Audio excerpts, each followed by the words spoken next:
Good morning, everyone, and thank you for joining us for today's webinar. In today's webinar, we're going to be talking about enhancing your forms and your data collection processes to enable reporting. Reporting is important for lots of reasons. We'll talk about that in a second. And also to send notifications, which is in some ways a form of notification or a form of reporting. My name is Patrick Halstead, and I'll be the main presenter today. I also have two other Qdabra members with me, Kirby Alfafara, who has worked with me to help prepare today's webinar, and Jimmy Risch, who's going to be giving us a quick demo in a moment. I have two polls to share with you first. I want to get a sense of where you're at with your technology. And actually we have 4 questions. There's 4 different polls here we're going to quickly do. First question is, what are you currently using for reporting? What's your go-to? And this is really your primary go-to. And I'll get a quick read on that from folks, and just to get a sense of where you're at. And it looks like most of you are here to learn about it. 50% of you so far are responding with nothing, and 25% for Excel and 25% for Power BI. So we're going to close that, and we're going to switch to the next one quickly. And that next question is going to be, what's the main reason you're interested in reporting? Obviously, there's 4 things I can think of. Share process health metrics with people on your team, including management. Could be enforcing compliance if you've got a time-sensitive SLA, like a service level agreement that you need to enforce because you have a contract with a customer. Could be because you're trying to monitor and improve the throughput of your system, the data automation process, to remove bottlenecks. It could also be because you're looking for one-off anomalies. So it looks like most of you, 40% of you are in that first category. 20% are using other. It's kind of interesting. Please chat me what other reasons why you're interested in reporting, because I couldn't think of any others off the top of my head. We'll close that. We've got 2 more quick questions for you. Moving on to notifications, what is the why do you want to notify people? What's the primary use for notifications in your organization?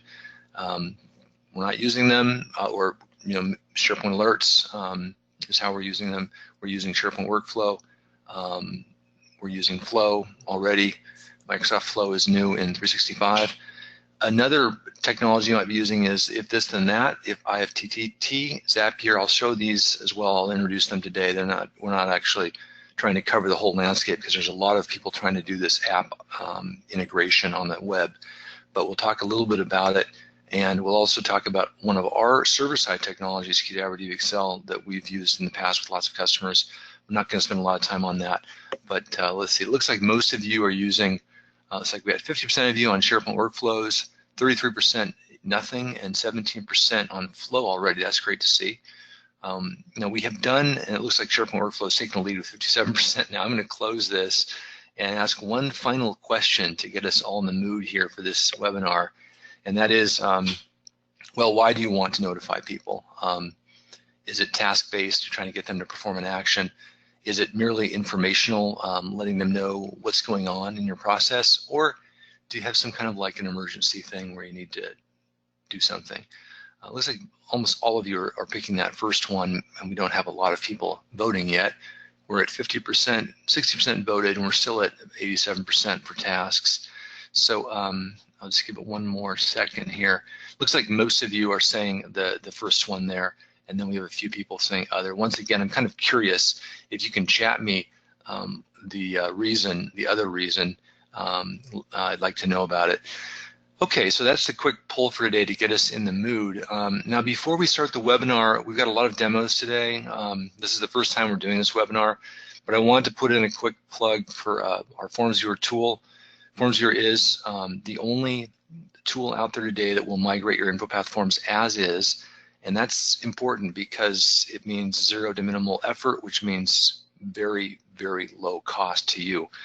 We have lots of people using Forms Viewer app in SharePoint Online, 365, and on-prem to quickly move their forms over.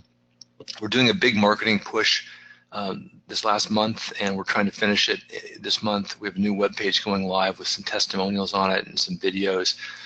Mainly, though, the purpose for FormsViewer is to give you that migration path, that insurance, so that if Microsoft support for InfoPath breaks, you've got a backup, but also to add new features. We've got tons of new features we've added. We'll talk a little bit about the SMS notifications today, because that's something that's really kind of interesting that many of you may or may not be using. We can do that with FormsViewer because FormsViewer has support for the latest web service technologies. You can also have support for mobile views, lots and lots of things we do in FormsViewer today. And it's also kind of an app development platform, so it's not just about migrating your forms, but you can create new applications for it. And the idea here is that we're trying to sort of let you keep your investment. That acorn that you planted many, many years ago is your form solutions, and we want to make sure that you can continue harvesting them for the foreseeable future. So that's the ad, and then we have a quick demo from Jimmy, who's going to be talking just for 1 or 2 minutes about this new support that we've added for FormsViewer. A lot of you have asked us for modern UI support, and we've got a couple different quick demos here. Jimmy, I'm going to make you presenter, and once we're done with this, we'll actually move on to the main webinar here. I'm just trying to find the button to make Jimmy the presenter. Jimmy, do you have audio? Yes, I do. You're on. All right. So hello, everyone. Some of you may be familiar with SharePoint's new modern UI, and some of you may know that the way we've the functionality we've provided for opening library links in FormsViewer doesn't work on the modern UI. That used technology called JS Link, a SharePoint feature called JS Link, which is not supported in the modern UI. And we've been aware of this, and we've been working on coming up with a new way to open FormsViewer from this modern UI. And so today I'm going to show you what we've been working on. So here I am in my site. It's modern UI is showing right now. This is actually a Teams site. And the thing about Teams sites is that they have never supported JS Link. So even if you were in the classic SharePoint on a Teams site, you wouldn't have been able to configure your library to open in FormsViewer. So I'm just going to switch over to my expense report library here, which has not yet been set up to open in FormsViewer. So if I click one of these links here, all it's going to do is initiate a download of the XML file and download it to my computer. So that's not what I want to happen. So what we've got here is we're developing a web part and some other components that sort of work with the library and get it to open up in FormsViewer. So the first thing to look at here is this little configuration web part we've set up. So I've just added it to a site page here in my site. This here FormsViewer extensions configuration. You can see it nicely uses the site's color theme. And I'm just going to open this up in edit mode for a second so you can see the config panel. So here in the web part, we provide one configuration option right now where you can specify your FormsViewer instance's URL. You can leave that blank, but this is a little convenient to have it here so you don't have to fill it out every time you're configuring a library. So that's kind of handy. So to look at the actual configuration web part, we've got a drop down here with all the libraries in the site. I'm going to select expense report, and it gives me a list of all the name columns in the library. Usually there are 3. If you're not sure which one you want to configure, you can just go ahead and check all 3 of them.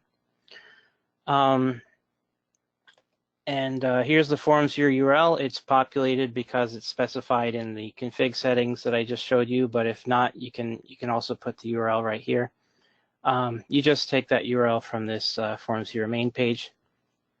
And for the template name, I'm going to use the name of a template within FormsViewer. So over here on Manage Templates, I can see that my template is called Expense Report. So I'm going to use that and hit Apply Changes, and they're all done.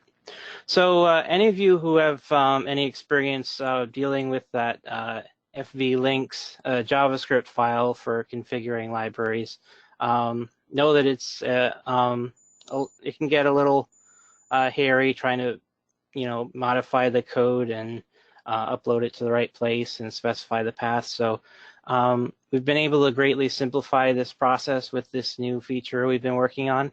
You just fill out a couple fields and hit the button and you're all set. So now I'm going to see if that worked. I'm back in my expense report library and refresh. And here we go. And I'll just click one of these links here.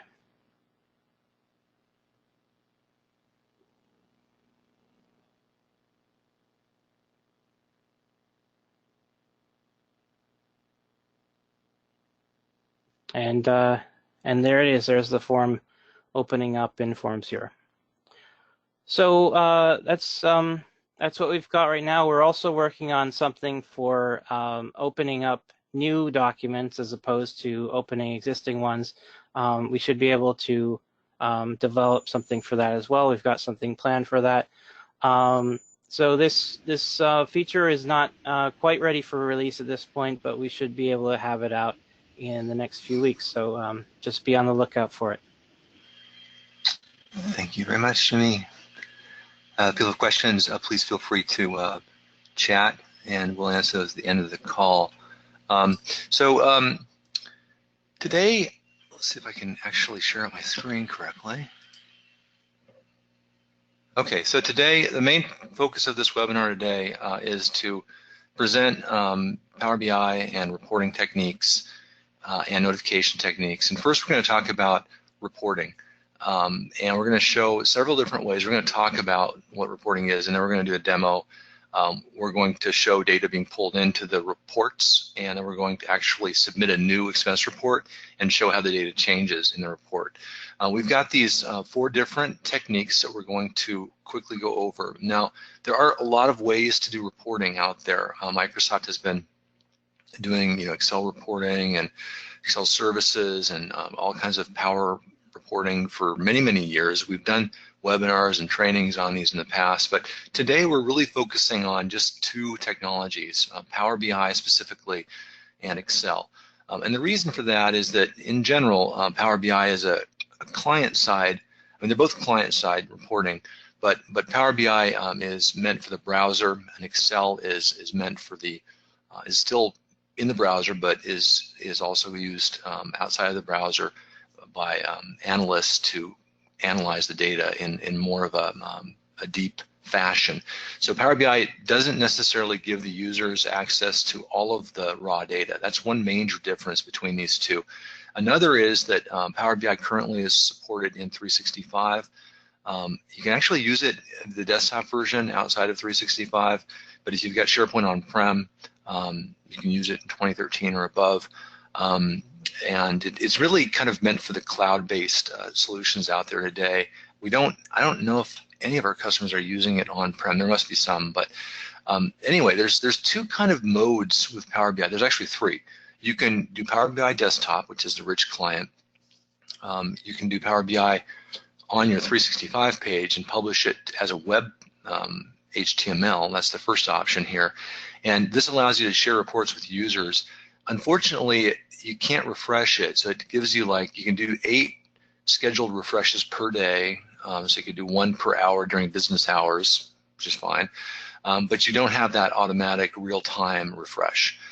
With the Power BI web part, you do, but unfortunately you have to have a license. This is where Microsoft is trying to monetize you.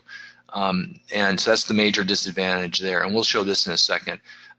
With Excel, let's actually switch to Power BI real quick and show these 2 techniques out.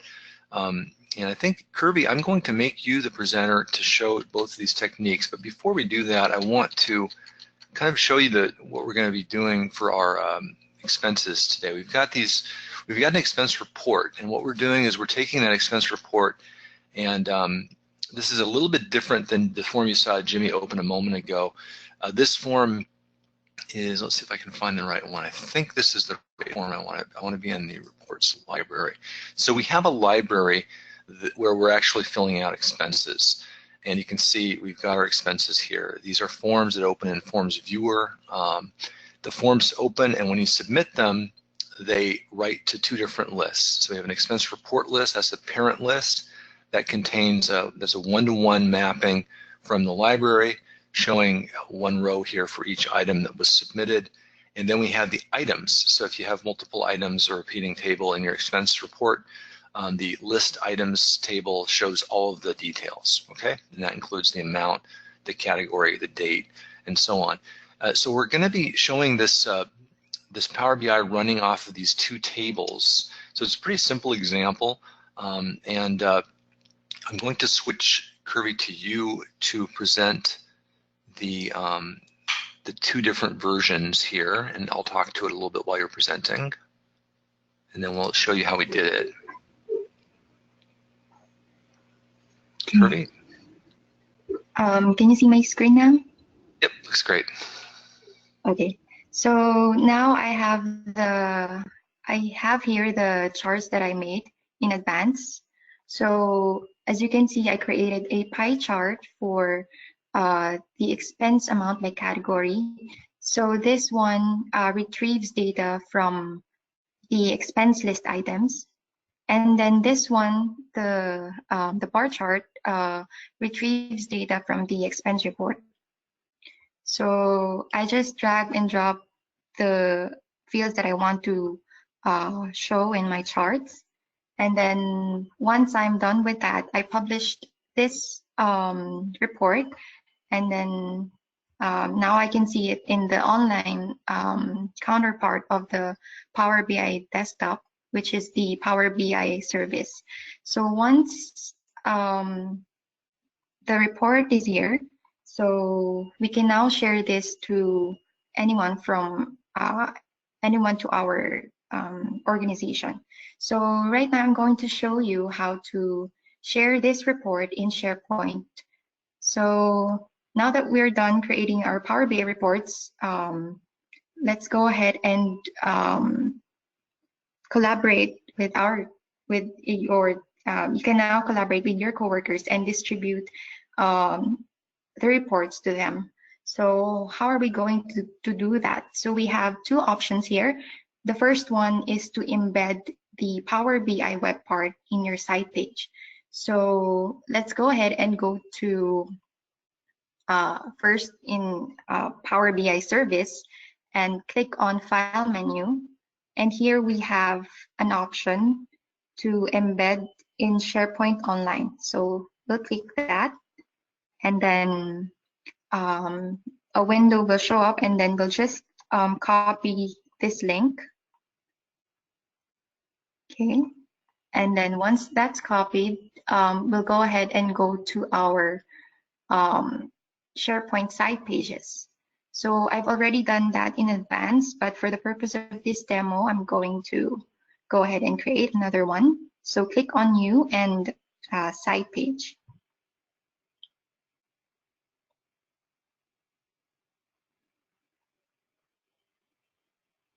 Okay, so once the new site page is opened, we can remove this image and we can rename our page. Name it Expense Report Chart. So this is the embedded web part. And then let's go ahead and click on the plus sign. And here you'll see the Power BI web part. So we're going to click that and then add report. And then we'll paste the link here. So that's how easy it is. And then let's publish.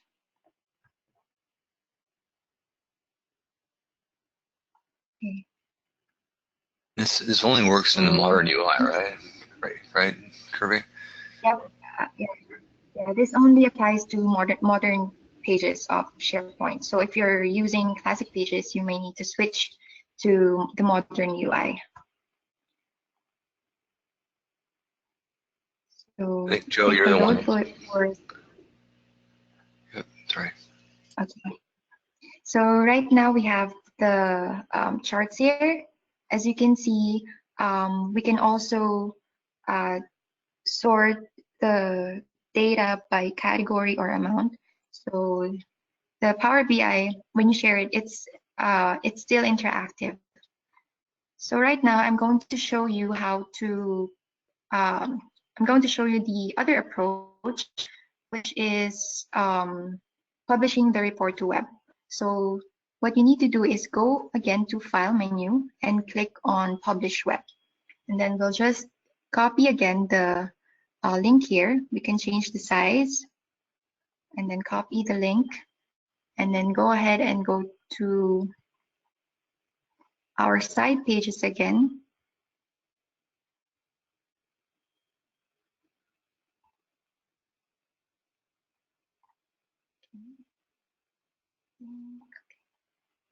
Let's change the URL and create a side page again.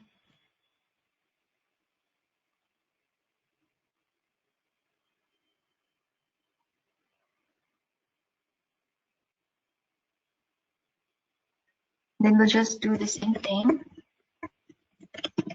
Support chart.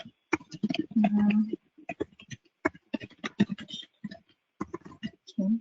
And then we'll click this, and instead of clicking the Power BI web part, we'll just click on the embed, and then we'll just paste the link here and then publish.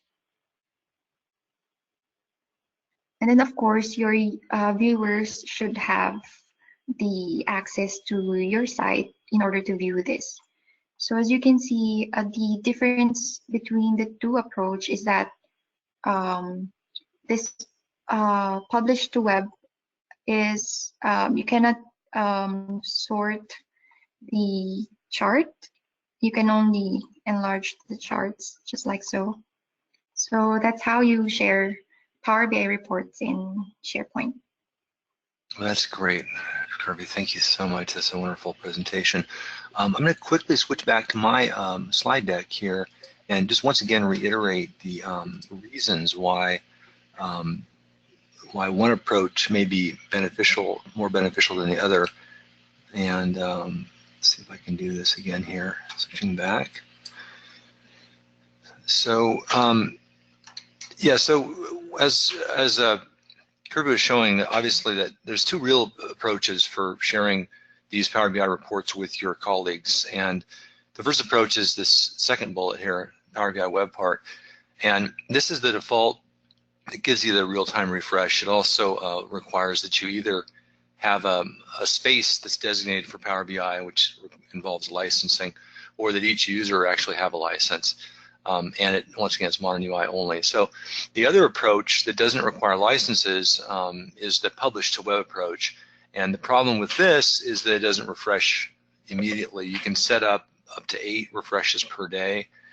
So it's not, I mean, in general, I think you're probably, in practice, you're not going to be refreshing it every minute, probably. You probably want to do it at the top of the hour or something like that. But sometimes you do want to see the live data come back because for testing purposes or whatever. And you can use the Power BI desktop to do that as well. Okay, so those are the first two techniques. Now what we're going to do is we're going to show Excel, and then we're going to actually submit a new expense report and show how these reports change on the fly. So we're going to come back to Kirby and have her refresh her Power BI in a minute. But let's talk about Excel for a second. So Excel is good because sometimes you want to be able to see the raw data underneath the report. So Power BI shows you the wrap-up, that shows you the images, shows you the data, but it doesn't show you the individual items that it came from. And I suppose you could drill down if you're in Power BI, if you're in the actual desktop version, you could probably drill down the data. So here we have an Excel spreadsheet, and this Excel spreadsheet is set up to pull from those two SharePoint lists. And it's pretty easy to set this up. Obviously in SharePoint, you just go into your expense report items, and let's see if I can find the right one here. You just go into the, for example, list items, And underneath on the ribbon at the top, you can just click Export to Excel. Now, if you do this from one list, it'll launch Excel and you can create your pivot charts. And we've actually done that. So here you see we've got our pie chart that looks, it should look very similar to the one that we just showed in Power BI. It's a little bit smaller, obviously. And is it working? Is my data working here? Let's just see if I can get this to work correctly. Yeah, so we've refreshed the data, but there's zeros coming through. So what did I do wrong here? I just completely annihilated my report that I had working before the webinar. Let's see here. Let's just try this again. It should be pulling the data in from Excel, from SharePoint, and populating it. And I'm guessing that somehow I screwed it up. But we had the data there a moment ago, and I think you, Patrick, I think you need to go back to expense list items and change the format again. Okay, so every time we pull it in, it's screwing up the format. Is that right?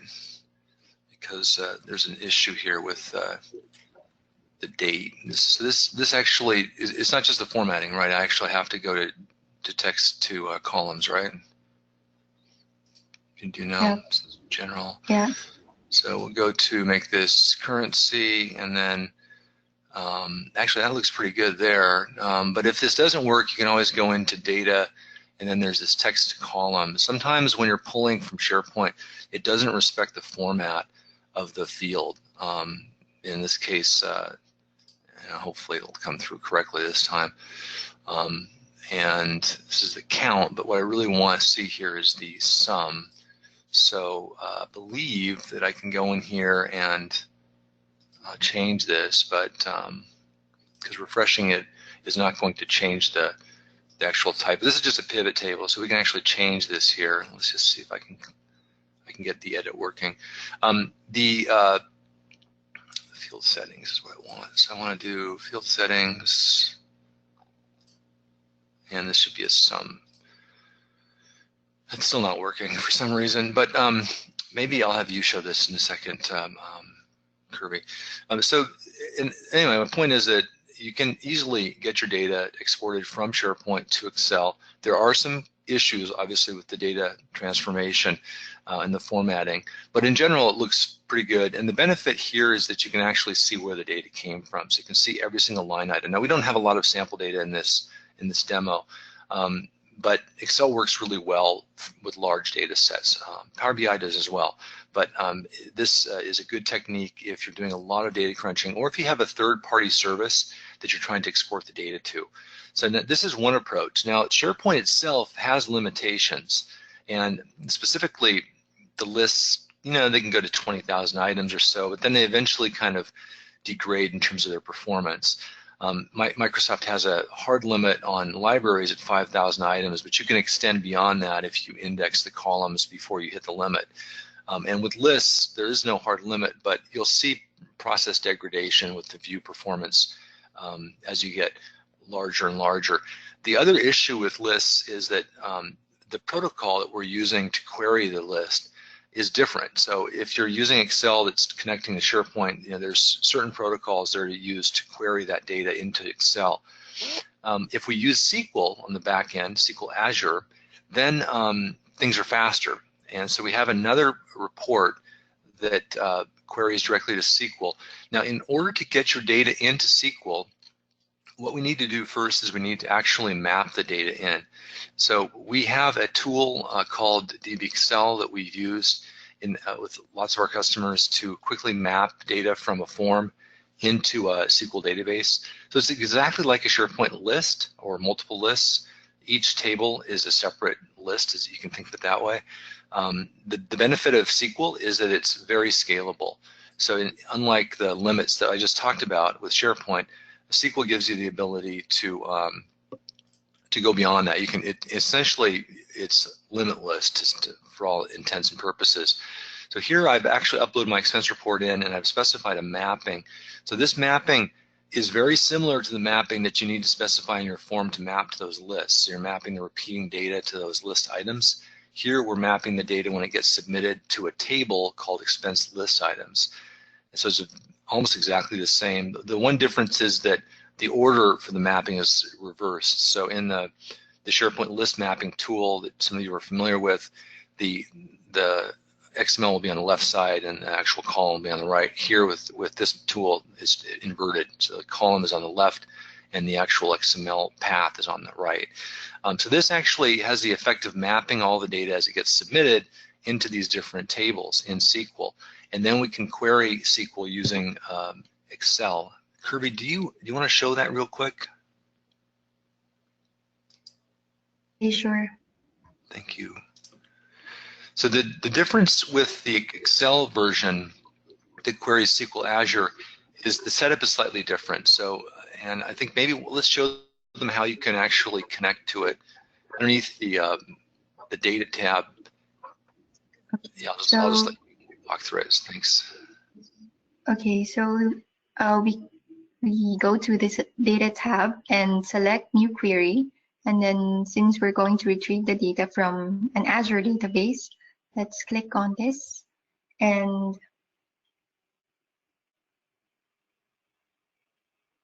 here we have a pop-up window that will be needing to enter this server and the database. So I have here our server. Let's paste that there. And then the name of our database.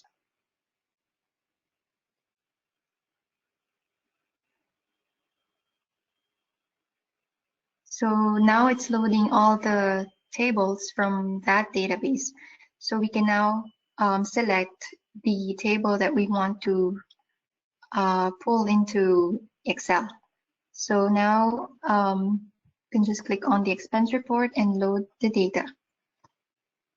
So that's how easy it is to extract or import data from the database to Excel. Thanks, Kirby. Now let's switch back to my screen. Let's fill out a new expense report, and now let's see how these reports change.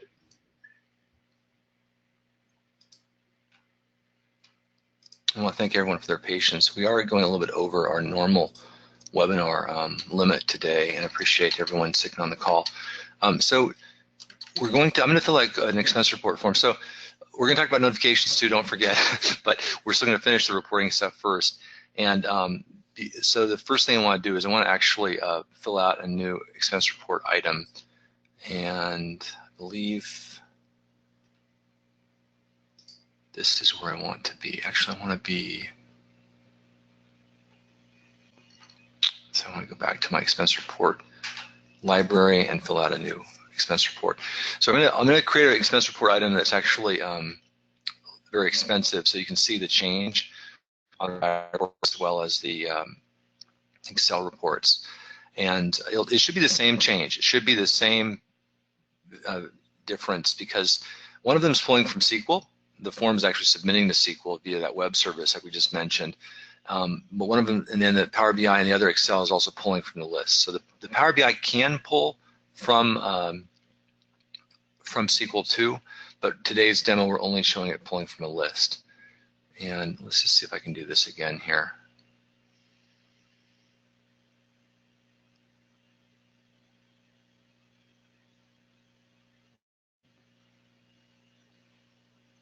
A lot of stuff going on this machine, so there's a bit of a CPU.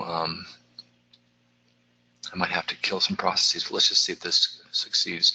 Okay, so this is going to be a webinar demo, and we're going to buy something big. So we'll buy a new computer, and we'll just call it Patrick's new lap. I haven't bought a computer in years. And we'll get a new MacBook Pro or whatever.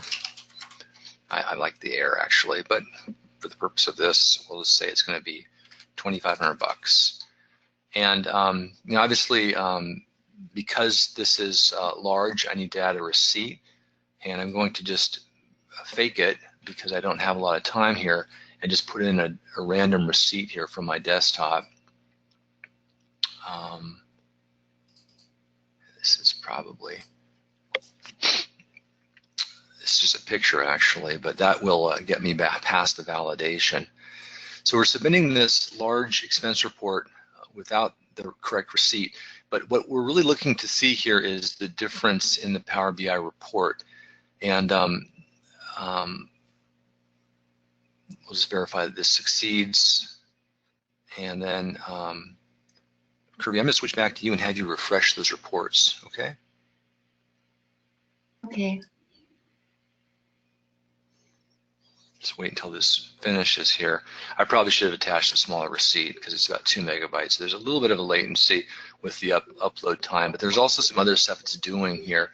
The expense report is submitting data to Google for image analysis, which it's not going to help at all here because it's a picture. It's also doing things like generating a PDF of the form. So there's a lot of things happening on submit that we probably don't care so much about. We just care that it succeeds. And I definitely should use a smaller receipt for the image there. And let's just see, is this going to work or not? It's taking a long time. So I'm going to switch to you, Kirby, and we'll just try to refresh it and see if that came through. Let's go to the Power BI first and see if that refreshed. Just do it from the app there.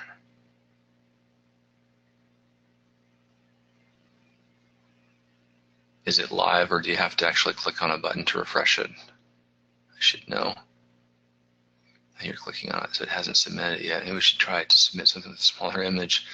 So it is refreshing, but it's not showing up yet.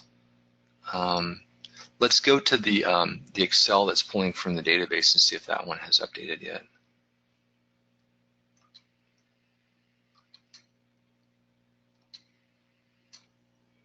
So it does look like it's submitted finally, which is good. Let's try to refresh it one more time here. And if this doesn't work, we'll go to, is it showing up now? Yeah. So currently we have the amount of $541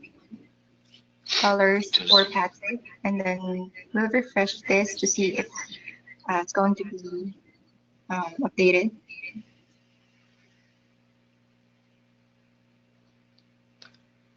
Looks like it was not. Let's go to the, we can look at why this is happening too, but let's go to the Excel and see if that one worked, Kirby.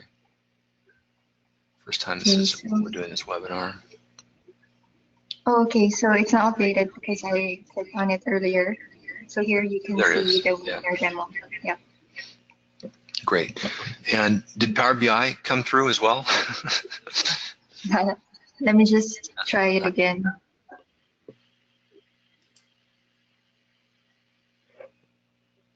Looks like it is still not refreshing.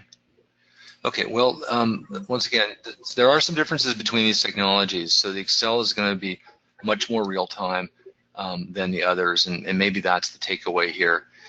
Okay, so let's quickly talk about notifications since we're going over. So today, a lot of you use SharePoint workflows to email notifications to folks to let them know that there's a form that needs their approval. And in general, the problem with SharePoint workflows is that the SharePoint designer has been deprecated. It says 2013 designer is the last version that they created. It still works with 2010, 2013, and 2016 version of SharePoint also supports it, of course, and they're going to continue supporting the SharePoint designer until 2025. So you've got room to run, but you need to think about moving to Flow or to some other technology. Now, with the advent of the cloud, Microsoft Flow is now, I think, the main push for Microsoft with regards to notifications and different kinds of connectivity to other apps. And you can use Microsoft Flow to email people. It's very easy to use. You basically just go to your website, 365, and here's the flow page, and you can actually edit a flow in the browser.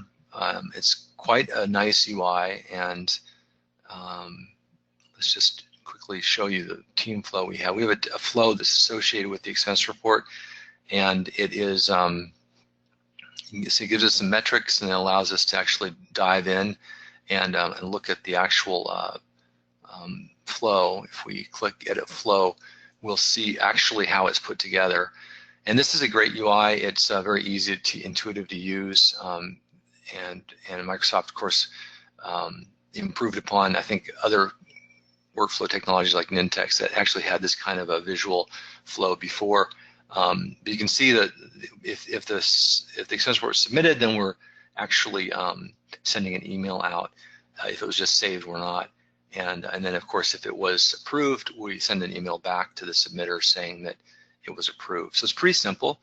If it was rejected, same thing. So it's a very, very simple workflow. And I think that the tricky thing with this is setting up the email is you need to be, there's different ways to do this. And you can see here, we're using an SMTP service on the server to do this. And this is, I'm not going to go into a lot of detail here, but very simple to do. I mean, obviously, we do have training on Flow as well as Power BI that we've been doing. So if you've got more, if you really want to look into this further, there's lots of documentation out there, but we're more than happy to help out. Just as a point of comparison, there are a couple other technologies on the web today that I think I'm not sharing my screen. So I guess we just missed all of that, Kirby. So once again, sorry about that. I should have been sharing my screen. But this is the flow that we have in the expense report form with the rules. And there are other technologies out there like If This Then That that do the same stuff, and Zapier as well. So you don't have to use Flow. You can use one of those technologies. And I think since we're going over, I'm going to quickly move on and see if there are questions. And I should have been paying attention to the chat window here. But thanks, Sandra, for letting me know that we lost the screen a minute ago. Let's just go back to the presentation. I'll quickly try to recap. The flow stuff is quite easy to set up. With Forms Viewer, you also have the ability to send SMS text notifications. We've shown this in the past. We had a webinar in February that we went into detail and showed how to set up SMS text authentication using Twilio. So for those users that are in the field, there are times when you actually don't want to send an email with Flow. You want to actually just text them because it's faster. And a lot of companies are moving towards text as a communication mechanism to do notifications because it's immediate as opposed to email, which requires them to go into their inbox and actually look at it. So with Twilio, you can easily integrate that. In fact, I just sent just emailed, let's just show the flow here that came through as part of my last expense report. So here's the flow I got from the expense report notification, and I can actually click on this approve via text to do this notification. So once I do this, I'm not connected, and I'm going to get a text message on my cell phone because it knows who I am that asks me to type in a code. So right now what it's doing is it's loading the form and it's sending me a text message, and I don't have the text message yet, but I just received it, and it's 0120. So I can just type this in here, and I think I have 90 seconds to do this, and I can click confirm to approve it. So the benefit of this is it verifies who the approver is because we have the phone numbers stored in a separate list. So it uses those phone numbers with the Twilio API, and this is all can be done in InfoPath Forms with Forms Viewer. So if you're curious about how to do this, go back to our February webinar. You can download everything. All the package is free. It has a nice documentation in it, and you can actually set this up for your forms, or you can ask us to help you. It doesn't take much time, and the form was approved. That's great.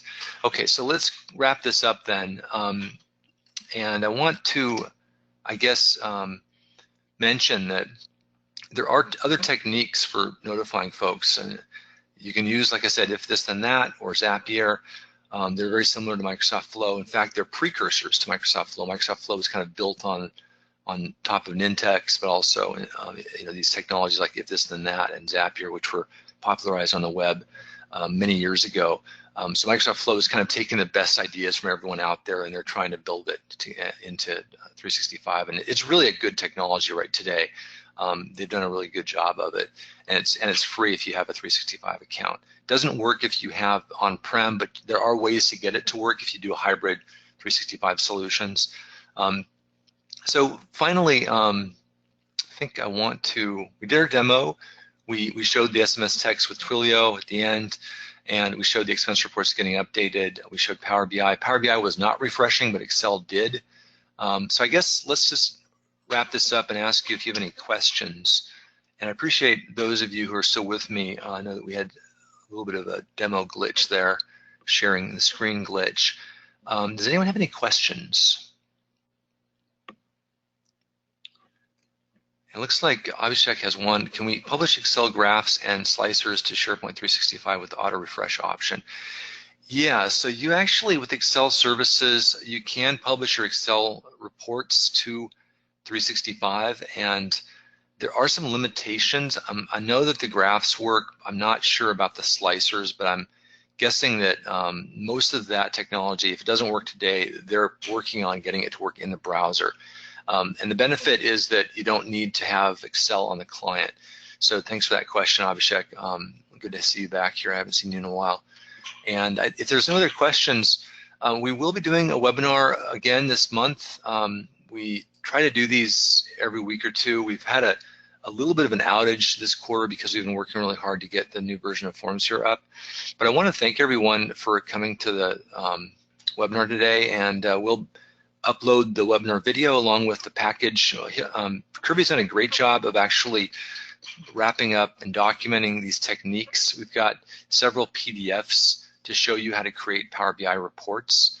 And if you fill out the quick survey at the end, we'll send these out. These are quick 5-page tutorials that you can use to walk through and create Power BI reports in your environment.